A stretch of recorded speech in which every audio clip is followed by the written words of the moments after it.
Selamat datang dan selamat berjumpa kembali emak-emak di rumah dan kaulah muda-mudi seluruh tanah air tercinta yang setia bersama Dunia Entertainment.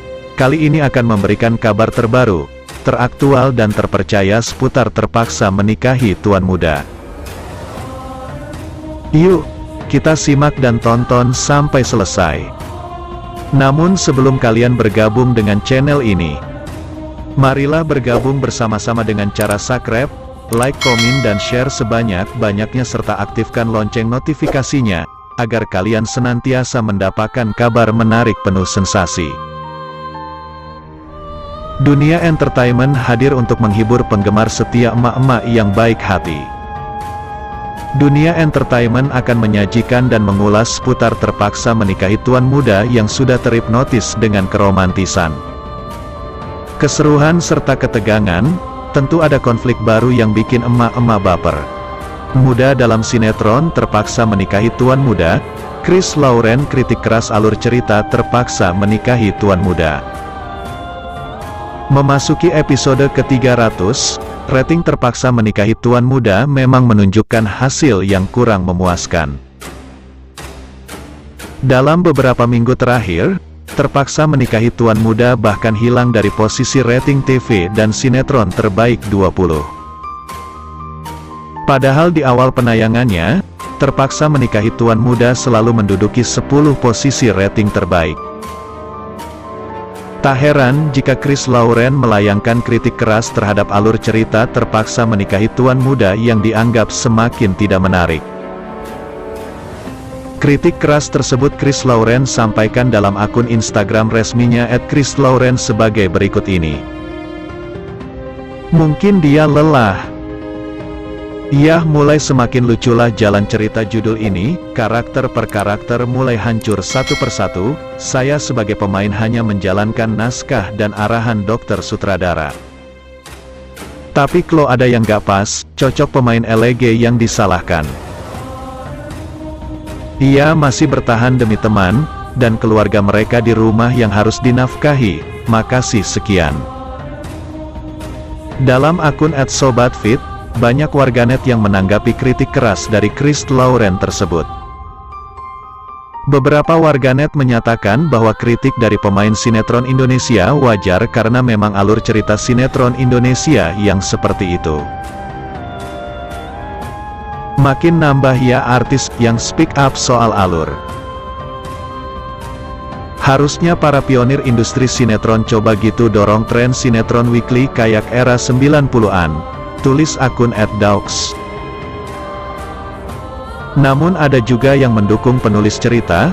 Warganet menyatakan episode yang panjang tentu membebani penulis cerita yang harus terus-menerus menciptakan konflik.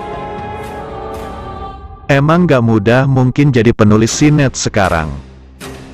Sekelas Buk Dona aja nyerah di episode 300, gimana dengan yang lain? Karena semakin panjang semakin susah menciptakan konflik atau setidaknya menstabilkan alur cerita, tulis @rax.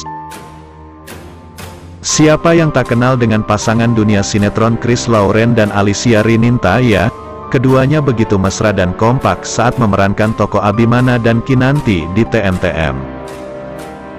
Meski semakin dekat dan romantis di antara Chris Lauren dan Alicia Rininta, justru sang suami Novian selalu mengingatkan agar keduanya harus saling mesra jika menjalankan adegan mesra.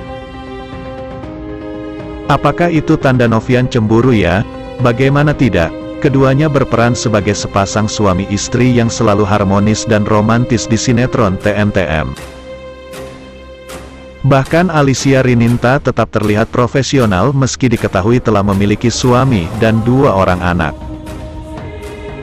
Terkait hal ini, netizen pun dibuat penasaran bagaimana tanggapan Novian yang acap kali melihat sang istri bermesraan dengan pria lain. Terpantau dari akun Instagram @abinanlover, netizen menyinggung masalah kecemburuan saat istri pemeran Kinanti itu membuka sesi pertanyaan. "Mamau, kalau mama adegan mesra-mesraan pernah ada rasa cemburu gak sih?" katanya. Tanpa disangka-sangka, Novian justru beri jawaban tak terduga. Dia mengaku enggan menguras tenaga untuk cemburu pada sang istri yang tengah mencari nafkah. "Kagak," ujar Novian. "Kalau kurang mesra malah aku suruh lebih mesra lagi," jawab Novian, melalui akun Instagramnya @abinanlover. Pada episode selanjutnya, David melaporkan kepada Abimana bahwa kini Mona telah berhasil menjebak Delia. Mona rela menyamar sebagai terapis atau tukang pijat untuk mengambil DNA Delia. Hal itu dilakukan Mona atas suruhan dari David.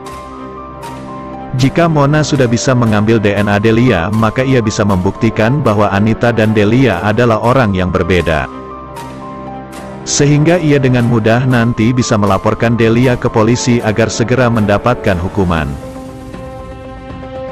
Ana akhirnya meminta bantuan kepada Kinanti tentang masalah penyerangan terhadap Niko.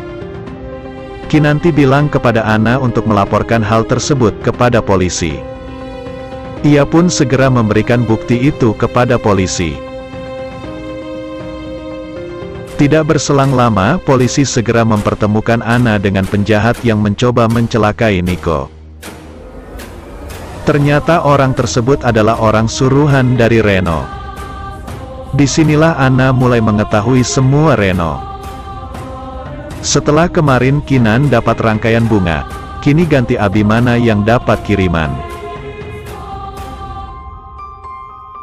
Kinanti curiga jangan-jangan itu adalah makanan dari selingkuhan Abimana. Padahal Abimana tidak tahu menahu tentang makanan tersebut.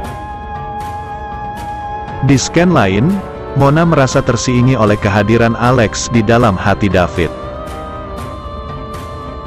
Ketika Mona sedang bertemu David, dia merasa sedih lantaran David tidak bisa melupakan kenangan bersama Alex. Jelas terlihat bahwa David tidak bisa mengubur rasa cintanya kepada Alex. Dan itu sukses membuat Mona sedih. Padahal Mona sudah memperlihatkan rasa tertarik pada David setelah mereka bekerja sama. Namun sedikit pun David tidak memandang rasa suka Mona kepadanya. Yang David inginkan hanya menjalin cinta bersama Alex. "Aku iri sama kamu, Lex. Di saat David sedang bersamaku, dia tidak bisa melupakan kamu sedikit pun," ujar Mona sedih. Kemudian David mengajak Alex kencan romantis di suatu tempat. Mereka juga makan romantis bersama. Di sini terlihat David dan Alex tidak bisa menutupi perasaan masing-masing karena mereka sudah saling mencintai. Apalagi David juga berusaha menutupi perasaannya agar Alex nyaman. Namun Alex malah tidak bisa melupakan David. Di sisi lain, Alex sudah siap bercerai dengan Andrew. Tetapi Andrew malah jatuh cinta pada Alex. Melihat perhatian dan kasih sayang yang diberikan Alex kepadanya, Andrew pun mulai melunak. Di tempat lain, pada saat Abimana pulang dari kantor, tiba-tiba Kinanti menemukan sebuah lingerie ungu bermotif bunga di dalam tas kerjanya. Kinanti sangat kaget karena dia tidak memiliki pakaian seperti itu. Dan Abimana juga tidak menyadari ada sebuah lingerie di tasnya. "Masa Mas Abi nggak tahu kalau ada lingerie dalam tas Mas Abi?" ujar Kinanti kesal. Abimana pun mengambil lingerie tersebut sambil melihat siapa yang sengaja menaruh barang itu di sana. Melihat Kinanti yang cemburu, akhirnya Abimana membuang lingerie tersebut dan dia tampak marah. Demikianlah ulasan hari ini yang dapat Bang Mimin sampaikan buat fan-fan penggemar setia dunia entertainment yang baik hati. Jangan sampai terlewatkan fans-fans semuanya. Mohon maaf atas segala kekurangan. Dan terima kasih atas segala perhatiannya. Sampai jumpa di segmen berikutnya. Yuk, bye-bye.